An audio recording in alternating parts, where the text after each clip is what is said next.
Hi, this is Tom at Your Fitness Quest, and today I'm going to talk about weighing yourself. If you're trying to lose weight, the scale can be a helpful tool for you, but it can also be a big frustration for a lot of people. Some experts say you should weigh yourself regularly, others say not to do it, and so who do you know to trust? I'm going to talk about the pros and cons of weighing yourself, and hopefully you'll be able to decide which is best for you. Before I get into that though, I just want to remind you that throughout the day your body weight is going to fluctuate just naturally. So if you weigh yourself at different times, you'll get different weights, and so it's important when you do weigh yourself, you want to do it at the same time each day, with the same amount of clothing, and on the same scale preferably. I prefer to weigh myself before I get in the shower each morning. It's just easy that way. So let's talk a little bit about the benefits of weighing yourself. First of all, it'll give you constant feedback, and it'll keep things in check, so you're not going to have an experience where you step on the scale every 3 months and find out you've gained 10 pounds. So getting that constant feedback can be helpful for you to tweak your exercise and nutrition program to make the changes you need to. Another benefit of it is that it's a constant reminder that you're trying to be healthier, and it can help you eat healthier and keep things in the forefront of your thoughts where they should be for your weight loss. Some of the disadvantages, the biggest one I've noticed is that there's a lot of people who get discouraged easily. So if you're trying to lose weight and you're doing things right and you don't see the scale budge quick enough for you, it actually goes up. Some people will just throw up their hands and say, okay, I'm done with this, and it's hard for them to continue on that. So, and especially if they weigh themselves too frequently with those constant changes.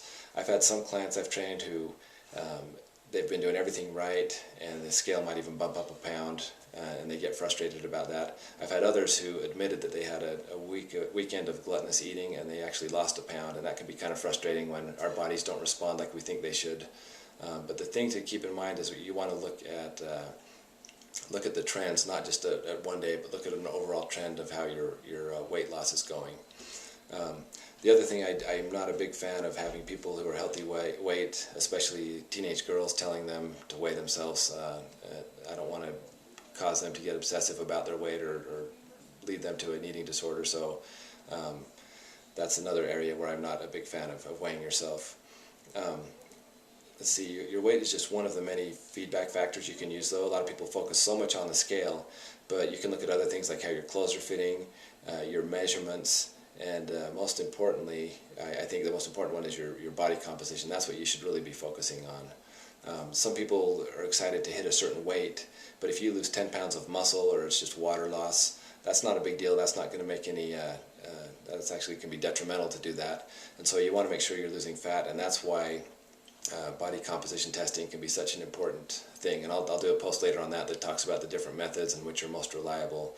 But I've actually seen transformation contests where people stayed the same weight, but their before and after pictures are amazing because they've lost a lot of fat and gained a lot of muscle, and they just look just totally different even though they're the same weight.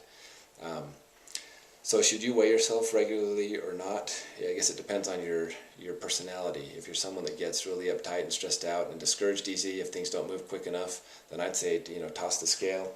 If you're someone though that likes to get that feedback, then having a scale that you use regularly, I wouldn't say every day, but maybe once a week could be a good idea for you. The key is just to see what works best for you. Like all aspects of your fitness and health, you've got to fine-tune it to your special needs and your personality rather than just say what the experts tell you should do. And I think if you choose not to weigh yourself regularly, that's fine as long as you don't kid yourself and say it's not important and deny the fact that you're gaining weight. So in that sense, it is important to get that feedback, but you got to have some common sense also. Anyway, the key to this is not so much focus on weight, but focus on your body composition and your body fat percentage and lean muscle weight, as opposed to just how much the scale is telling you weigh. Anyway, I hope that helps, and hope you have some success in your weight loss efforts, and I'll keep you posted with some new videos down the road. Thanks.